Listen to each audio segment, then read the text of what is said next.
kami dari kelompok 2 yang beranggotakan Esther Priscilla Halawah, saya Mazaya Akila, saya Raden David Malik Setiawan, saya Nathanael Johnson Anggi. Nah, di sini kami akan menjelaskan tentang bagaimana masuknya agama Islam ke Indonesia. Enjoy! Kemarin itu BTW, kalau tugas sejarah mengenai masuknya agama Islam ke Nusantara itu gimana sih? Nah, mengenai masuknya agama Islam ke Nusantara itu tuh dibagi antara 3 teori. Yang pertama ada teori sejarah. Teori ini tuh didukung oleh Dr. Gonje, W.F. Sutherland, dan juga H.M. Flagg. Nah, di sini tuh didukung juga karena pada abad ke-13 ditemukannya penemuan makam Kesultanan Pasai yang meninggal pada tahun 1292. Didukung juga oleh penemuan Pulau Marco Polo yang ditemukannya pada tahun yang sama, yaitu pada tahun 1292.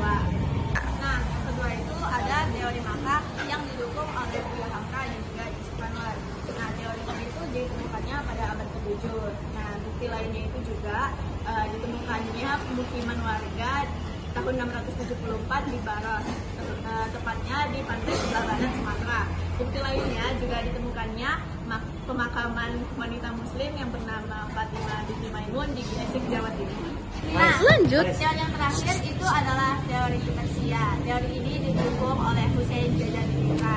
Teori ini didukung juga oleh bukti penemuan adanya upacara peringatan hari kematian Rasul bin Ali yang dimana itu cucu Nabi Muhammad di Bengkulu dan juga Sumatera Barat yang diadakan pada setiap tanggal 10 Muharram. Jadi syarat untuk masuk Islam itu termasuk sangat mudah, yaitu dia hanya mengucapkan kalimat syahadat. Nah, yang kedua itu tata cara ibadahnya itu termasuk sederhana dan tidak rumit.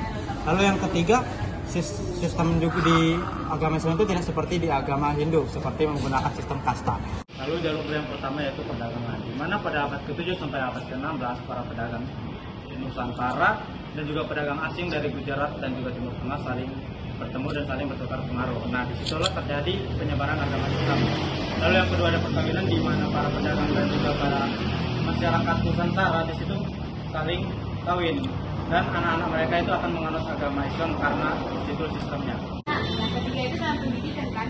Nah, agama Islam yang meluas mendorong memunculkan ulama dan mubalik untuk menyebarkan agama Islam melalui pendidikan, yaitu mendirikan pondok pesantren di berbagai daerah. Hal ini sangat efektif sehingga penyebaran agama Islam itu meluas hingga ke pelosok-pelosok daerah. Kelima, ada dakwah. Ada 9 wali yang membawa agama Islam ke dalam Indonesia yang disebut Wali Songo. Yang pertama ada Sunan Gresik, kedua Sunan Gunung Jati, ketiga Sunan Ampel, keempat Sunan Giri, kelima ada Sunan Kudus, keenam Sunan Bonang, ketujuh ada Sunan Kalijaga, kedelapan Sunan Muria, dan kesembilan ada Sunan Derajat. Nah, yang keenam ada kesenian. Beberapa bentuknya telah disebutkan seperti wayang oleh Sunan Kalijaga, gamelan oleh Sunan Bonang, serta adanya lagu-lagu yang berisi syair-syair, nasihat, dan dasar-dasar ajaran agama Islam. Nah, itu adalah penjelasan kami dari kelompok 2. Semoga bermanfaat bagi Bapak dan semuanya. Sekian, terima kasih.